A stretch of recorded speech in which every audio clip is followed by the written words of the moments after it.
पहाड, पाटन र शान्तिले भरिएको नेपालको एउटा अनमोल ठाउँ, जसले हेर्ने बित्तिकै मन रोकिदिन्छ। त्यो ठाउँ हो ढोरपाटन। पश्चिम नेपालको धौलागिरी क्षेत्रतिर फैलिएको ढोरपाटन केवल सुन्दर ठाउँ मात्र होइन, यो नेपालको एकमात्र हन्टिङ रिजर्भ भएको क्षेत्र पनि हो। यहाँको मुख्य आकर्षणमा वन्यजन्तु अवलोकन र ट्रोफी हन्टिङ पर्छ।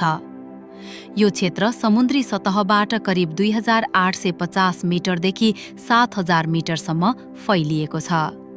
यहाँको भूदृश्य कहिले विशाल पाटन, कहिले जङ्गल त कहिले हिमालतिर उक्लिँदै गएको जस्तो देखिन्छ।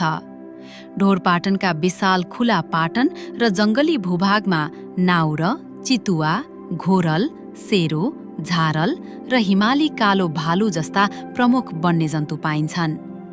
यदि ढोरपाटन घुम्न जाने सोचमा हुनुहुन्छ भने मार्चदेखि अप्रिल र अक्टोबरदेखि नोभेम्बर सबैभन्दा राम्रो समय मानिन्छ। त्यो बेला मौसम खुला हुन्छ, दृश्य सफा देखिन्छ र यात्रा पनि तुलनात्मक रूपमा सहज हुन्छ। तर ढोरपाटनको सबैभन्दा ठूलो जादु भनेको यसको शान्ति हो।